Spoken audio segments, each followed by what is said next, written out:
Capítulo 3. Conhecimento e ação. Consideremos agora, de uma maneira mais particular, um dos principais aspectos da oposição que existe atualmente entre o espírito oriental e o espírito ocidental, e que é, mais geralmente, o do espírito tradicional e do espírito antitradicional, como explicamos. Num certo ponto de vista, que é aliás um dos mais fundamentais, esta oposição aparece como o da contemplação e da ação, ou, para falar mais exatamente, como dizendo respeito aos lugares respectivos que convém atribuir a um e ao outro destes dois termos. Estes podem, na sua relação, ser encarados de maneiras diferentes.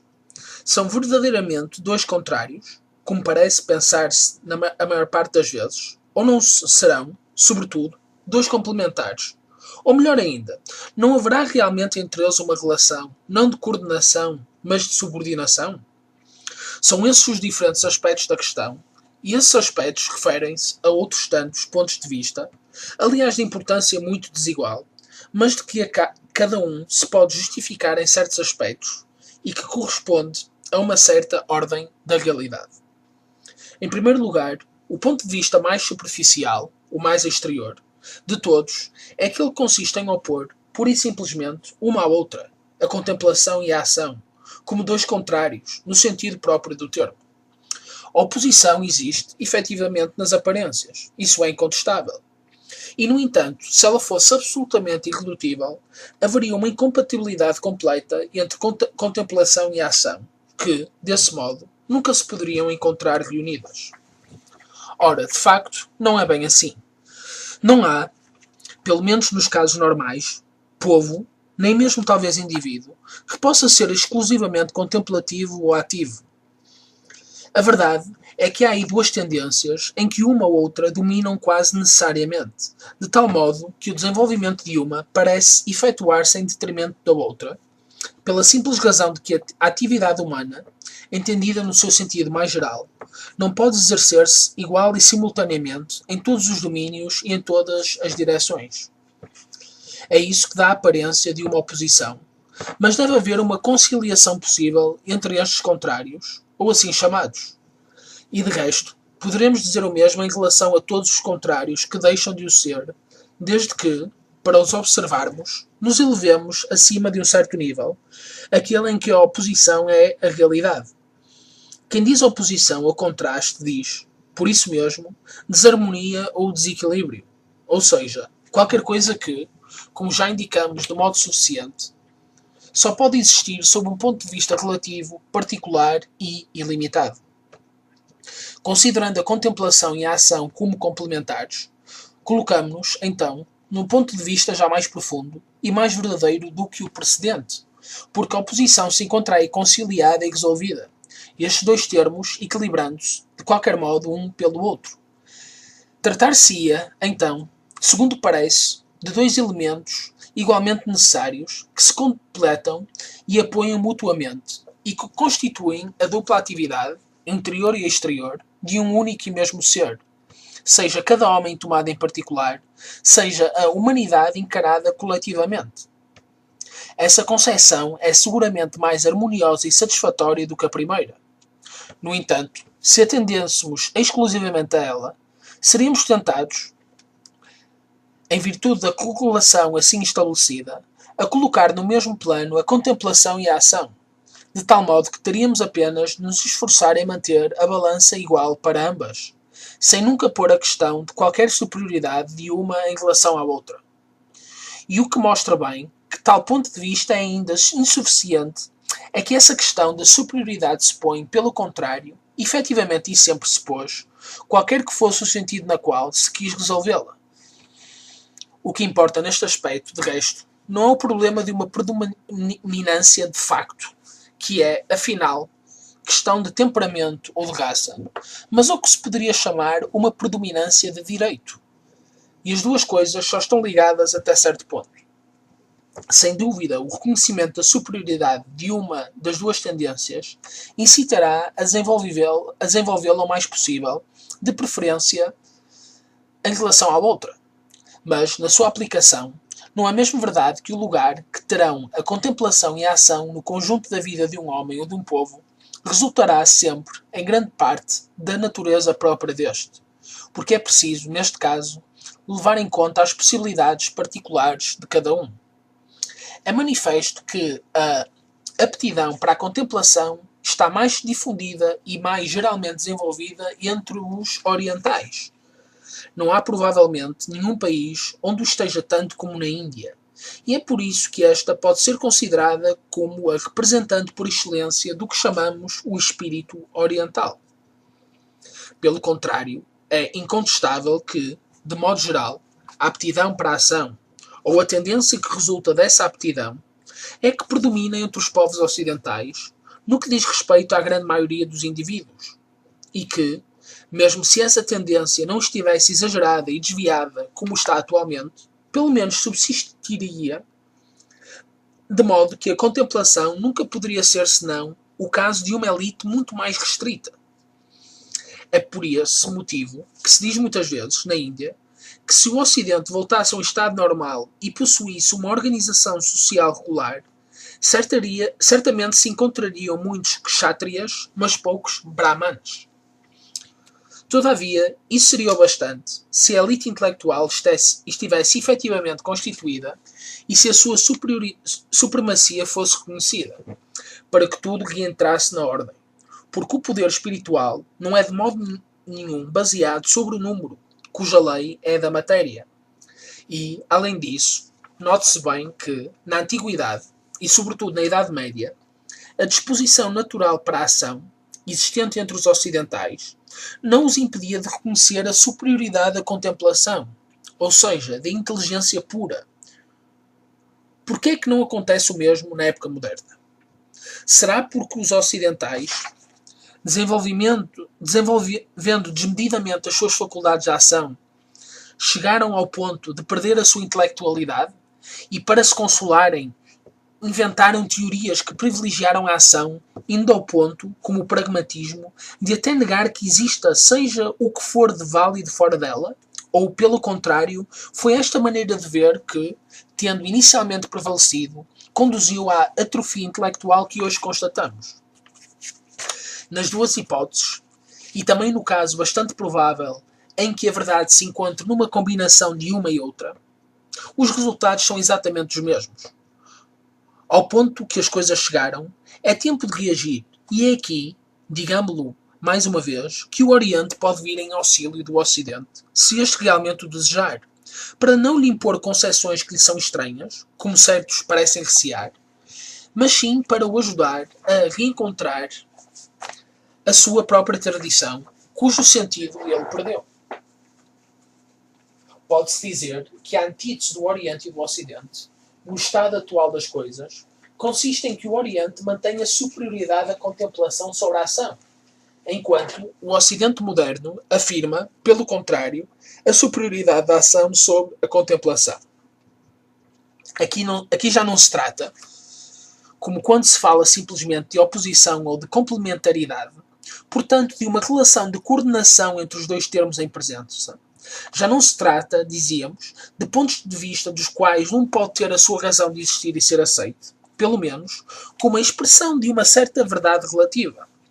Sendo uma relação de subordinação irreversível pela sua própria natureza, as duas concepções são realmente contraditórias, portanto exclusivas uma da outra, de modo que, forçosamente, desde que se admite que há efetivamente subordinação, uma é verdadeira e a outra é falsa. Antes de ir ao fundo da questão, notemos, ainda, que, enquanto o espírito que se manteve no Oriente é verdadeiramente de todos os tempos, tal como dizíamos atrás, o outro espírito só apareceu numa época muito recente, o que, além de qualquer outra consideração, pode já fazer pensar que existe qualquer coisa de anormal. Esta impressão é confirmada pelo próprio exagero em que cai, segundo a tendência que lhe é própria, o espírito ocidental moderno que, não contente em proclamar em todas as ocasiões a superioridade da ação, chegou ao ponto de a tornar sua preocupação exclusiva e de negar todo o valor à contemplação, cuja verdadeira natureza, aliás, ignora ou desconhece inteiramente. Pelo contrário, as doutrinas orientais, sempre afirmando tão claramente quanto possível a superioridade e mesmo a transcendência da contemplação em relação à ação, não deixam de considerar esta o seu lugar legítimo e reconhecem toda a sua importância na ordem das contingências humanas. As doutrinas orientais e também as doutrinas ocidentais são unânimes em afirmar que a contemplação é superior à ação, como o imutável é superior à mudança. A ação, sendo apenas uma modificação transitória e momentânea do ser, não poderia ter em si mesma o seu princípio e a sua razão suficiente. Se ela não se liga a um princípio que está além do seu domínio contingente, é apenas pura ilusão. E este princípio, do qual ela obtém toda a realidade de que é suscetível, a sua existência e mesmo a sua possibilidade, só se pode encontrar na contemplação ou, se se prefere, no conhecimento, porque, no fundo, estes dois termos são sinónimos ou pelo menos coincidem. O próprio conhecimento e a operação através da qual atingimos a mudança não podem de modo nenhum ser separados. Igualmente a mudança, na sua acessão mais geral, é ininteligível e contraditória, ou seja, impossível, sem um princípio de que procede e que, pelo facto de ser um princípio, não lhe pode ser submetido, porque é forçosamente imutável, e é por isso que na Antiguidade Ocidental Aristóteles tinha afirmado a necessidade do motor imóvel de todas as coisas. Esta função de motor imóvel, o conhecimento desempenha precisamente em relação à ação. É evidente que esta pertence inteiramente ao mundo da mudança, do devir. Só o conhecimento permite sair deste mundo e das limitações que lhe são inerentes, e quando ele alcança o imutável, o que é o caso do conhecimento principal ou metafísico, que é o conhecimento por excelência, possui ele próprio a imutabilidade, porque todo o conhecimento verdadeiro é essencialmente identificação com o seu objeto. É justamente isso que ignoram os ocidentais modernos, que, em matéria de conhecimento, não veem mais do que conhecimento racional e discursivo, portanto indireto e imperfeito, o que se poderia chamar um conhecimento por reflexo, e que ainda, além disso, apreciam cada vez mais esse conhecimento inferior apenas na medida em que ele pode servir imediatamente para fins práticos. Comprometidos na ação, ao ponto de negar tudo o que a ultrapassa, não se apercebem que essa ação degenera, assim, por defeito de princípio, numa agitação tão vã como estéril. É realmente esse o caráter mais visível da época moderna. Necessidade de agitação incessante, de contínua mudança, de velocidade sem cessar crescente, como aquela a que se desenrolam os próprios acontecimentos. É a dispersão na multiplicidade, e numa multiplicidade que já não está unificada pela consciência de qualquer princípio superior. É, na vida corrente, como nos conceitos científicos, a análise levada ao extremo, o divisionamento indefinido, uma verdadeira desagregação da atividade humana em todas as ordens onde se pode ainda exercer. E daí a inaptidão para a síntese, a impossibilidade de qualquer concentração, tão surpreendente aos olhos dos orientais. São as consequências naturais e inevitáveis de uma materialização cada vez mais acentuada, porque a matéria é essencialmente multiplicidade e divisão, e é por isso, digamos de passagem, que tudo o que dela procede só pode engendrar lutas e conflitos de todas as espécies, entre os povos como entre os indivíduos. Quanto mais nos afundamos na matéria, mais os elementos de divisão e de oposição se acentuam e se ampliam. Inversamente, quanto mais nos elevamos em direção à espiritualidade pura, tanto mais nos aproximamos da unidade, que só pode ser plenamente realizada pela consciência dos princípios universais. O mais estranho é que o movimento e a mudança são verdadeiramente procurados por si mesmos, e não tendo em vista um fim qualquer, ao qual podem conduzir. E este facto resulta diretamente da absorção de todas as faculdades humanas pela ação exterior, de que há pouco assinalávamos o caráter momentâneo. É ainda a dispersão vista sob um outro aspecto e num estado mais acentuado. É, podemos dizer, como uma tendência para a instantaneidade, tendo por limite um estado de puro desequilíbrio que, se pudesse ser atingido, coincidiria com a dissolução final deste mundo. E é ainda um dos sinais mais claros do último período de Kali Yuga. Sob este aspecto, também a mesma coisa se produz na ordem científica. É pesquisa pela pesquisa, muito mais ainda do que pelos resultados parciais e fragmentários aos quais conduz. É a sucessão cada vez mais rápida de teorias e de hipóteses sem fundamento que, apenas mal levantadas, se desmoronam, para serem substituídas por outras que durarão ainda menos. Verdadeiro caos no meio do qual seria inútil procurar alguns elementos definitivamente adquiridos, se não é uma monstruosa acumulação de factos e pormenores que nada podem provar ou significar. Falamos aqui, bem entendido, do que diz respeito ao ponto de vista especulativo, na medida em que ele ainda subsiste. Pelo que diz respeito a aplicações práticas, há, pelo contrário, resultados incontestáveis, e isso compreende sem dificuldade, visto que essas aplicações referem-se imediatamente ao domínio material, e que este domínio é precisamente o único em que o homem moderno pode gabar-se de uma superioridade real. Devemos, então, esperar que estas descobertas, ou melhor, as invenções mecânicas e industriais, vão ainda desenvolver-se e multiplicar-se também elas cada vez mais depressa, até ao fim da idade atual.